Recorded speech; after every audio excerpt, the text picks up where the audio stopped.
As many of you know, we've been working on a book for the last 2 years. It is finally done. We hope you enjoy it. Go to www.uncommonwealth.com and click on resources. And underneath the resources tab, it'll be a book where you can buy your own. We hope you enjoy it and hope it helps you get down your uncommon path yourself. Thanks. Everyone dreams about living an uncommon life, but how we define that dream is very different for each of us. And for most, it's a lifelong pursuit.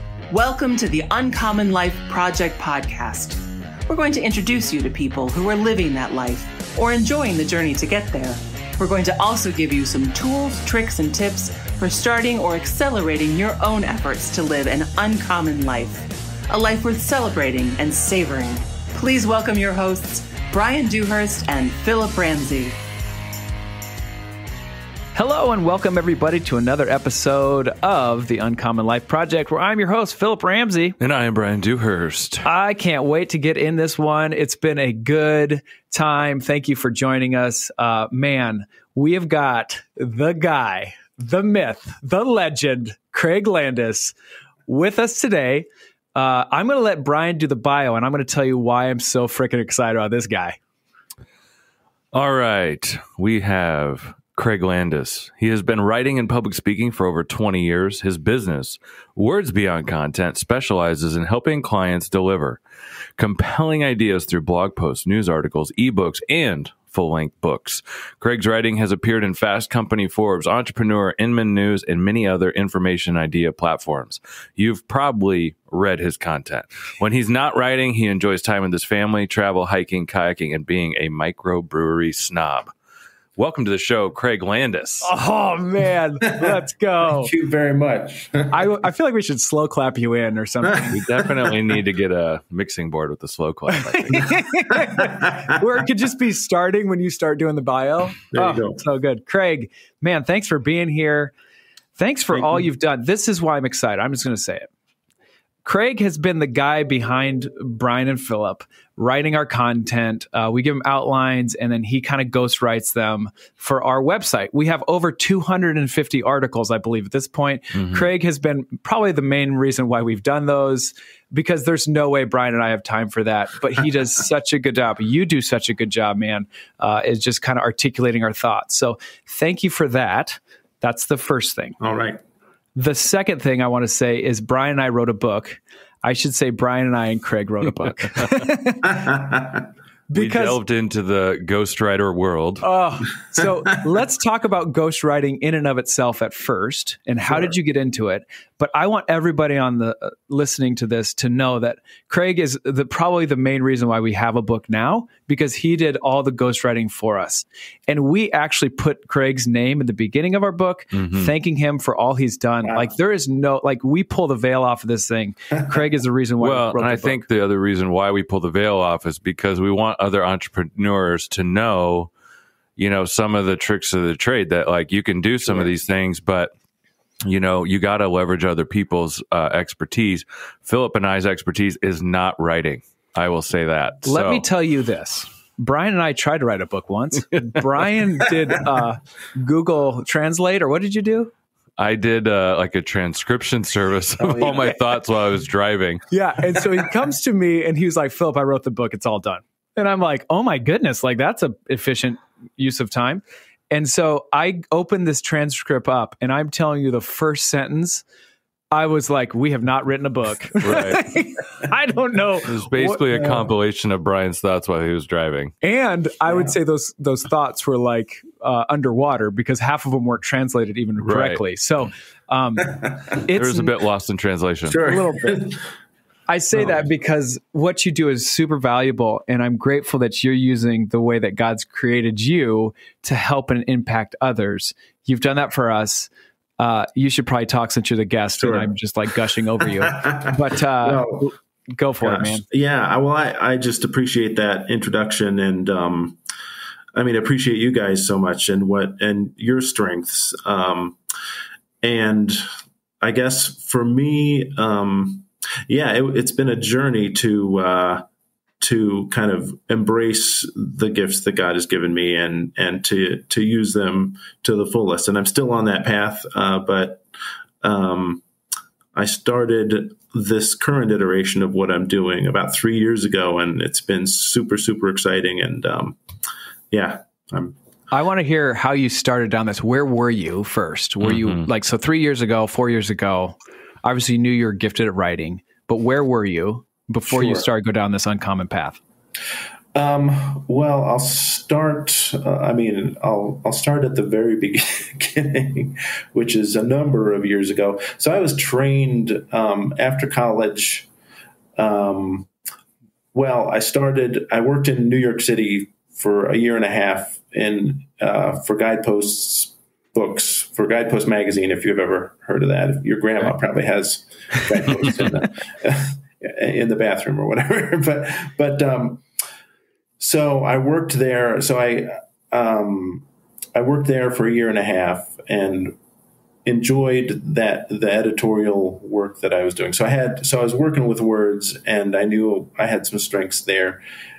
Got married, and in the midst of all that, we were living in New York City. My wife Tana was having a very different experience than I was. Sure. She was working in a group home for troubled youth, and anyway, so she had a very different experience of New York than the publishing world that was in its kind of heyday and at that time. So anyway, I decided to go to seminary to become a pastor, and so I don't know if I knew that about you. Yeah. I know. So I was a pastor in the Mennonite Church I served in a church for 10 years total. And then in the middle of that, I was communications director for a denominational organization. So I've always kind of flip-flopped between those two things. And then around 2009, I was done being a pastor. It was just not working for me. It was not the right path. And that was becoming increasingly clear. But I didn't quite know what to do. I didn't have a... It always seems like it's tough coming out of being a pastor or pastoral service. Yeah. So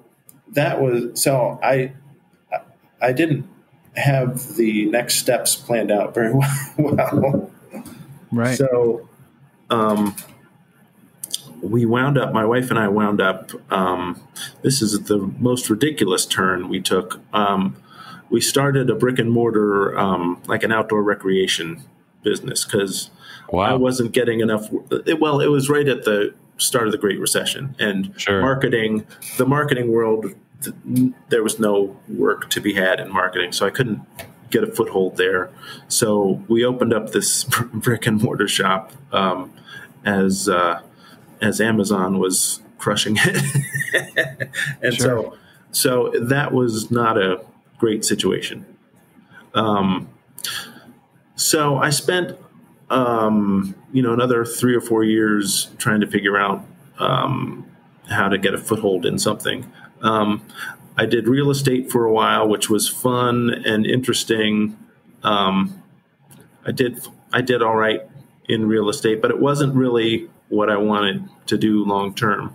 Sure. So finally, about a little over 3 years ago, I started working with a coach, like a business coach, and he was awesome. He helped me devise a plan. I was working for selling new homes and new construction, and I wanted to transition out of that. So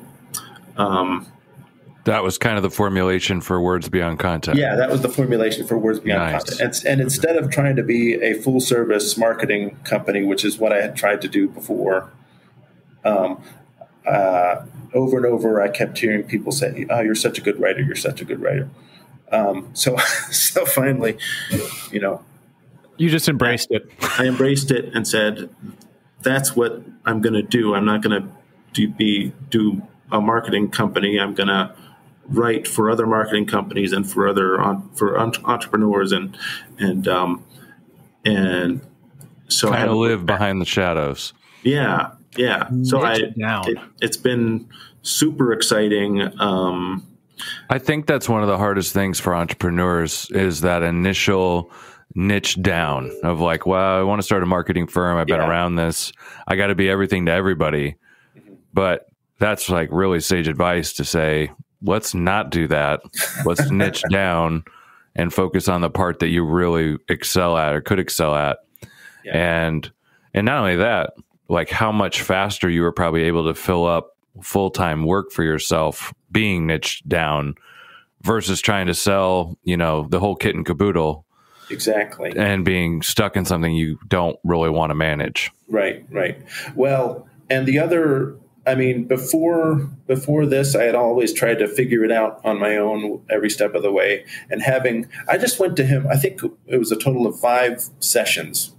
And he helped me figure out a business plan.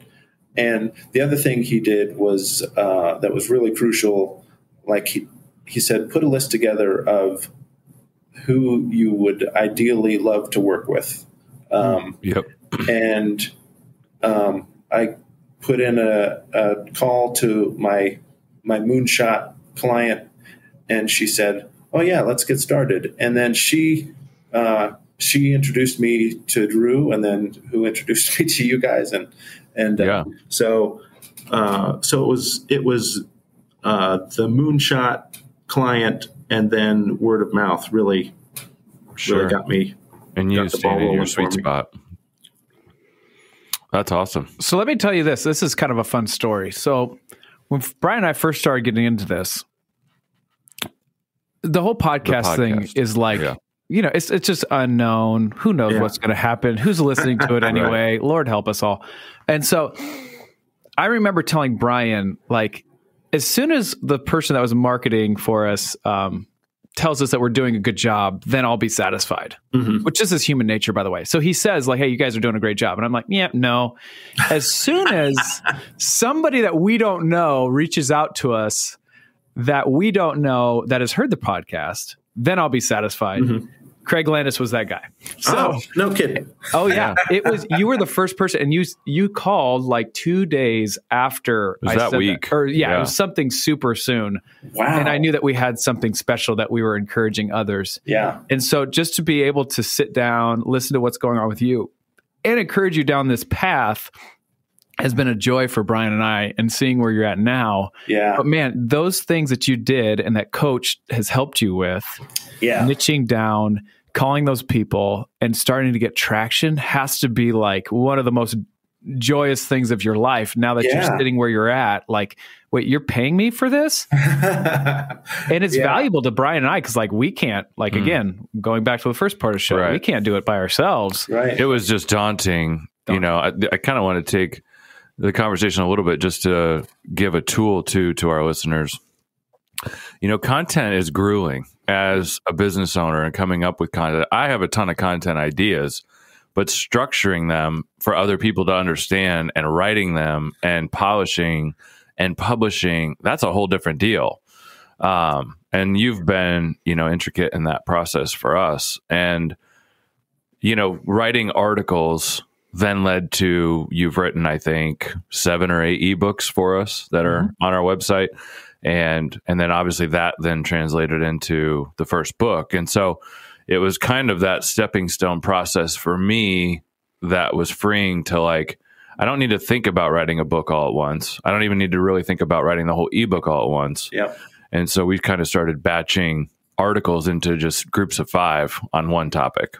Right. And then it really became 10 to 15, and then those translated into ebooks. And then that was really the genesis for the book, a big portion of the book. And so what helper, tool, or I don't know what you want to call it, would you kind of share with other business owners and entrepreneurs in terms of, hey, you've started a business, you want to start communicating with your clients, you want to educate them, you want to create content. What advice would you give to them in terms of getting started and organizing their thoughts? Sure. It's interesting because all my clients do it in a little bit different way, but I would say just, you don't have to have your ideas fleshed out. Just put a few topics together.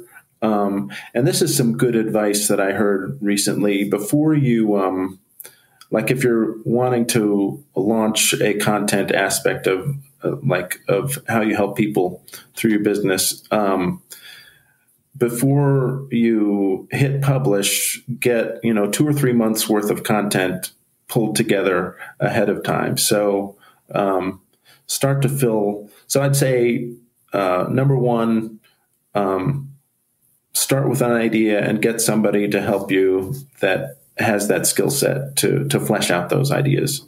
And then two, be sure to have a pipeline of content so you're not just publishing, so you don't have that, I kind of think about it like the dog racing where the rabbit is going around. Sure. You don't want the rabbit to come around and hit you in the butt. Right. And that's, I think, what you're saying. You got to have 3 months locked and loaded because life's going to happen and you don't want to keep like, oh God, I got to get a deadline. Man, there's nothing on I'm not posting again. And that kind of creates its own vicious cycle. Yeah. Let's talk about the process that we went through writing the Uncommon Wealth, You're Your Best Asset, Invest in Yourself book. It was great. Brian and I sat down and we talked about what are the main topics that we want to talk about. Basically, chapters, mind map. Great. Yeah. And then we wrote down underneath each one of those, I think there's like 11 or something, what chapters would look and then like main themes of said chapter. And then maybe main like points that we wanted to make of those main themes. And it just started kind of pouring out. That's what we gave Craig. Yeah. Then Craig would write it and then send it back to us.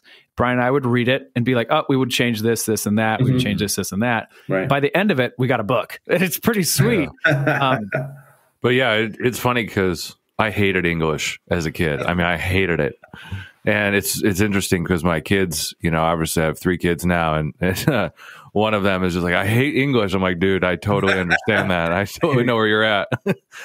But, writing the book, it was just like, oh my gosh, it really was just an outline. I mean, that's really what we gave you. Right. And it was pretty detailed, and then you brought it to life, that was really the core of the deal. Yeah. So well, I feel like this process was super collaborative in that, you came with an outline, I fleshed it out. And there was, I feel like we really,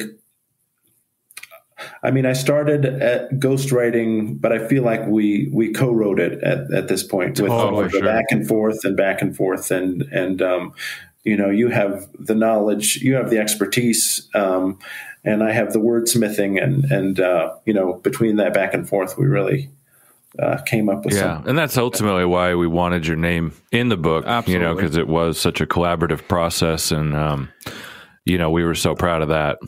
That not only the work, but just the partnership. I got a question for you. Sure. Is it ever frustrating? Like you do ghostwriting and then you don't get any recognition. Like, is that ever thought of yours? Maybe it's just mine. I feel like, come on, guys, really? No, yes and no. It's been, but it's a little like I've written some things that get into Entrepreneur or Forbes or whatever, and somebody else's name is on it, that's a little frustrating. But on the other side, I guess there's 2 things I want to say. The work that I do, writing blog posts and writing, shorter form things, I only have so much time in my life I only have so much time to do all that stuff. So one of the things that's been exciting about writing a book with you guys has been to be able to take my limited time to the next level, because book writing is more financially rewarding than just piece by piece hoping I have enough blog posts in a month to put things together. So that's been exciting to have a way to expand my business from the more short form to the long form. And whether my name gets on the cover or in the book somewhere. I mean, I really appreciate that because yeah, it was a collaboration, and but I'm not gonna not sign a contract over that. Yeah.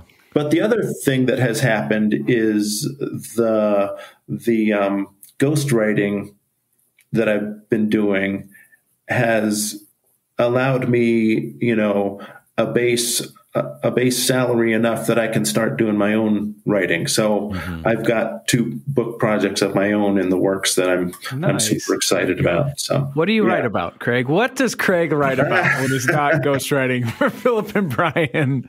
What are they about? Well, it's a little wonky, I think, but I just have nagging. Dilly dilly. Welcome to Uncommon Life. There you go. Yeah. I have these questions that nag at me, and in college, I was a humanities major so I focused on English, and history was in there too. So I have a lot of historical perspective questions.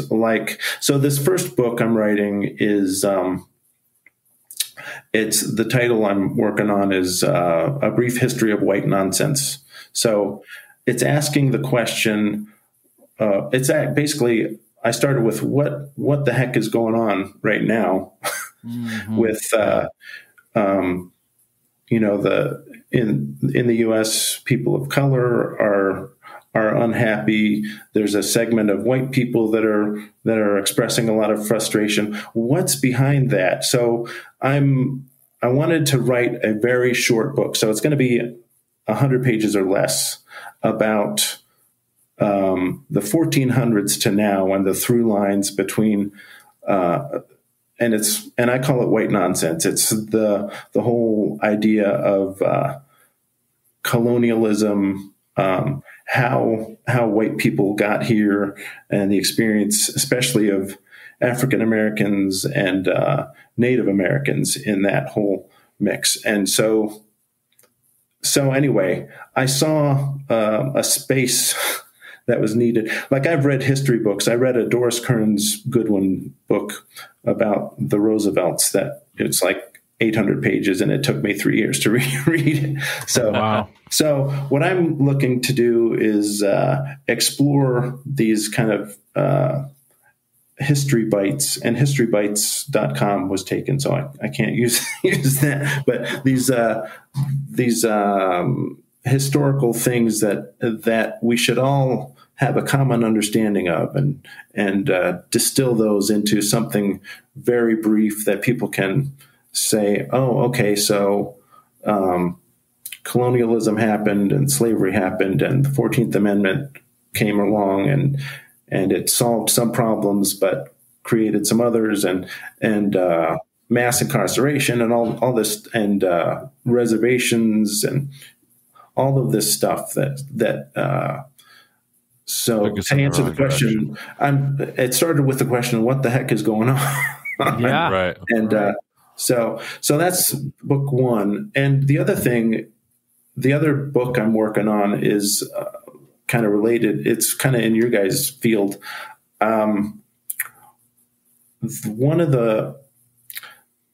It seems like people, in terms of the economic situation, harken back to this time when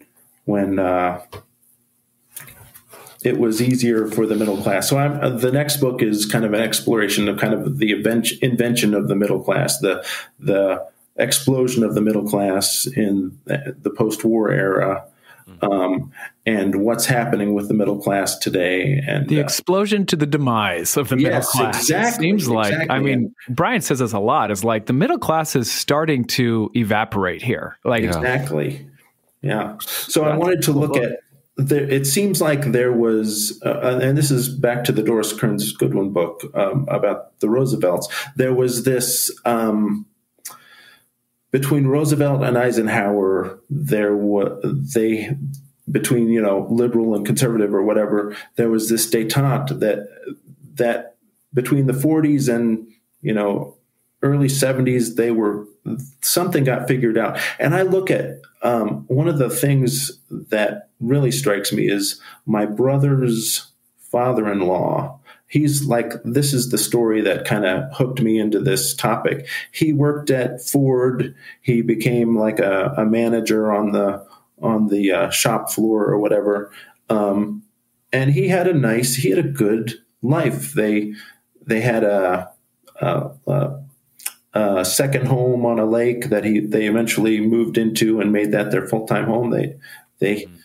So he worked at Ford for years and years, had a good life. That life is less and less accessible to fewer and fewer people. So You're right. Okay. So let's do this. I would love to know the biggest obstacle that you've had to overcome since 3 years ago, since you went over and down this path. Because I think that's helpful for the people. For sure. And like the reason why we did this podcast, quite frankly, is one, we love to empower people with the giftings that they have to use their own finances to then invest in themselves and then get to where they want to go. Here's the deal that's fun for me is at the end of it, if we do it right, it's not about the money. It's like, I just love what I do every day, which obviously you're there. Yeah. And so we did this podcast to try to help people and try to encourage them to start going down this path, whatever that means to them, whether it's just start a blog or start doing whatever, just start and do it in a way that's you feel comfortable with. Like, don't quit your job 100% if you're not comfortable with that, but do it in a way. So what is the biggest obstacles you had to overcome to get to where you're at, and just talk a little bit about that? Sure. I think the biggest obstacle has been how to transition from freelancer to entrepreneur, so that those quadrants in what's his name? Quadrant. Yeah, that's right. So going from owning a taco truck to owning a fleet of taco trucks, that kind of thing. But it's what's been exciting, and again, the freelancing has allowed me the time and energy to think bigger about how I can use my time and create other sources of income. Through my own books, I want to do some real estate investing, that kind of thing. The obstacle, that's a work in progress. The books aren't out yet. So I'm still in that quadrant of owning the one taco truck. Sure. Sure. Because how do you scale something that you have to do every day, day in and day out? That's a huge problem. Right. Brian, I could relate to. Right. Well, I think every self-employed person, can relate to that. And it's do you stay self-employed, or do you start to own a business and, replicate yourself? And so. Well, and that's the other thing. I'm not there yet, and I don't know if I want to hire other people. I don't think I want to go down that road. I've also been really influenced by Brian Clark, who does it with the Unemployables. Unemployable. Right. He does a podcast called 7 Figure Small, and how to build a viable business that you're not going crazy with, but that earns a good living for you. So cool. I heard this once from a mentor, and there was a construction guy, and he had a 4-man crew, and he made X, and then he grew and had a 14-person crew, but still only made X, and then grew and had a 40-man crew, but still only made X, and got to the end of the 40-man crew and is like, why did I do this? And I think that is the conundrum of the entrepreneur, of I'm going to regret it if I don't go for this. Yeah. But in the end, it might not be what you thought it was going to be. And then how do you hold on to more of the money along the way and, turn that into passive residual income is definitely a challenge. Well, and that's what excites, like, and this is too bad, but like meeting you guys and getting connected with you guys was a revelation in that area. Like my whole life, I was like, well, you do a job and you hope to save and you hope you have enough in my IRAs to make it work. Yeah. Yeah. Right. But so, so you guys kind of reaching people as young as possible with the message of, no, you gotta, it's better to, have a full-time job. That's great. But figure out those residual sources and get those plates spinning as soon as you can. Cause that job working for somebody else may go away. Oh, man. And you're right. If you're an entrepreneur doing one thing, yeah, you're helping other people, you're paying other people's salaries. So you might stay at X no matter how big you grow. Right. So, and I think, that's where I think in the current school system environment, I struggle is, there is such a pressure to go to college and then go work for someone. And I think that worked, largely from the 50s to the 2000s. But, with the way things are shifting, technology, robots, AI, COVID, I don't know that recipe is going to be the thing for the next 50 years. Right. And so the other thing that's always fascinated me is, doing this, like you've made this transition as an adult, you got wife, kids, mortgage. It's hard. It really is. Mm-hmm. Now, more because you've experienced more. So you have that is the other, double edge to that sword. But, trying to start something when you're young and you don't have those things. Right. I think that should be more of the normal of the plan A. And then you could always fall back on, if you work hard and you figure out what you're passionate about, you could always go work for somebody and do that. But the idea that getting a job and going to college is the only recipe for 90% of the country, I just don't think that's going to be the path forward. Yeah. I'm going to push back on this. I'm just going to be like, you're stupid. Because that's what some of our listeners are saying. Like, don't tell my kids not to go to college. Right? Yeah. Here's the deal, though. You tell me if you're an employer and a business owner, because all these people that own businesses, let me tell you a secret. They're individuals that has had to gone through a lot. Mm-hmm. Yeah. You tell me who you would hire. Right. Some kid straight out of college who knows how much beer he can drink before he's intoxicated. Or somebody who's like, hey, I ran a business for a year and a half.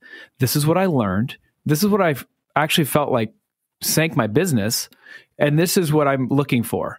You tell me who you'd hire. Those people who are saying like, don't tell my kid not to do. Right. You tell me who you'd hire.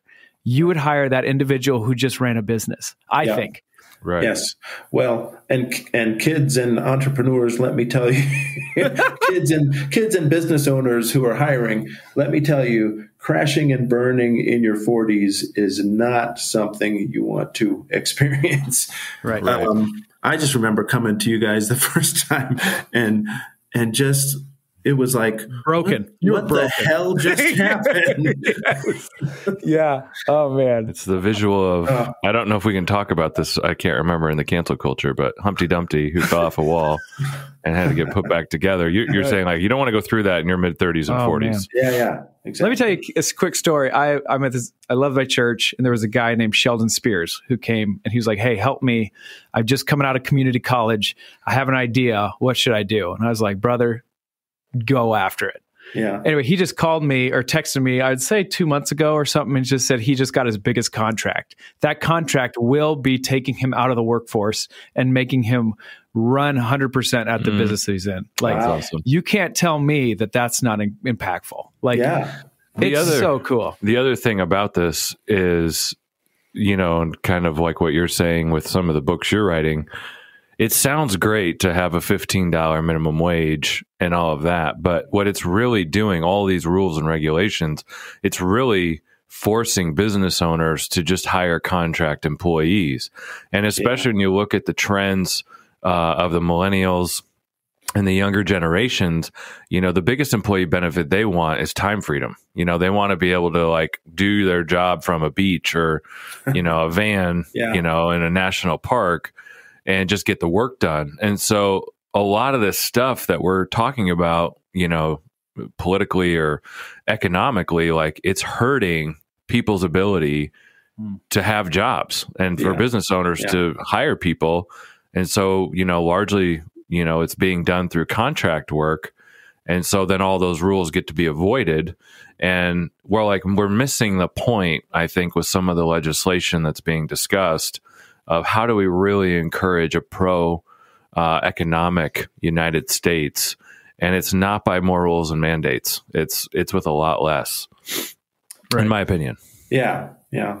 Well, and I mean, one of the reasons I want to write this book is because I'm on the fence about some of those questions, and I don't have a formulated answer, and I want to figure out what was working and how can that translate.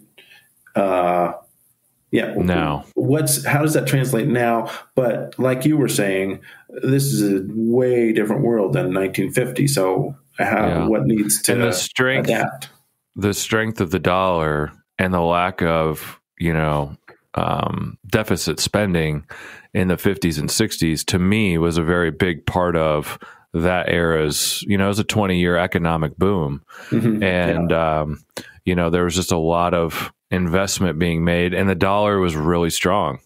And there wasn't a lot of government debt, and there wasn't a lot of consumer debt.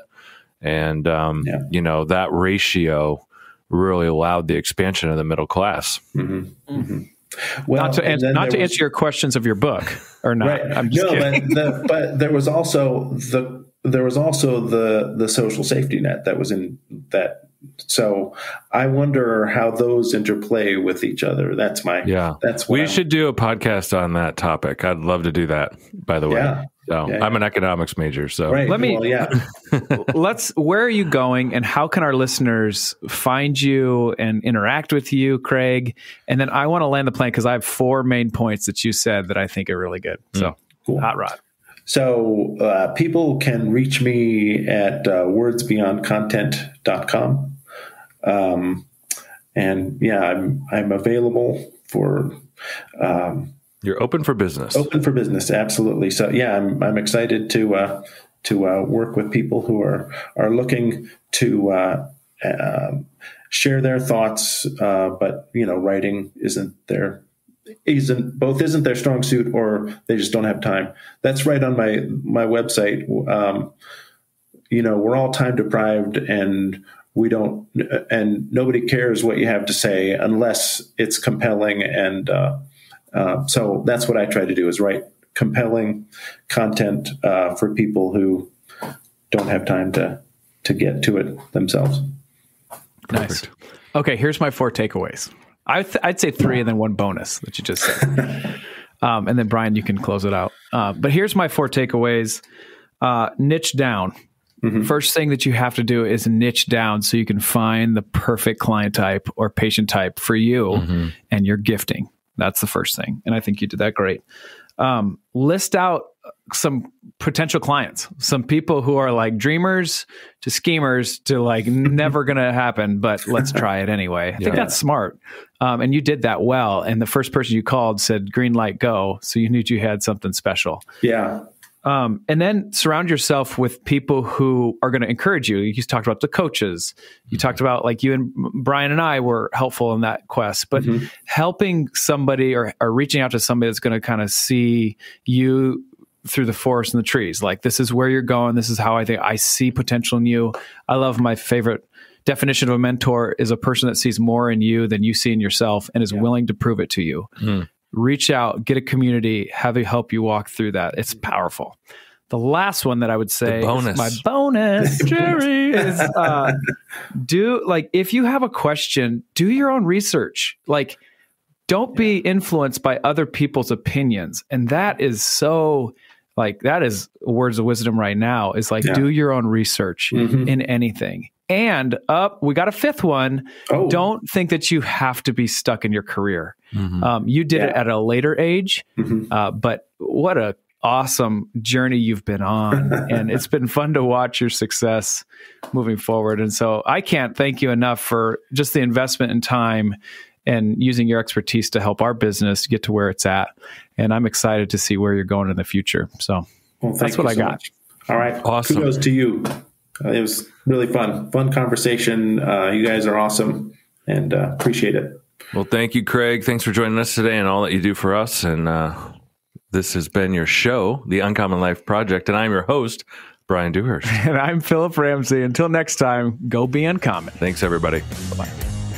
That's all for this episode of The Uncommon Life Project, brought to you by Uncommon Wealth Partners. Be sure to visit uncommonwealth.com to learn more about our services. Don't miss an episode as we introduce you to inspiring people who are actively pursuing an uncommon life.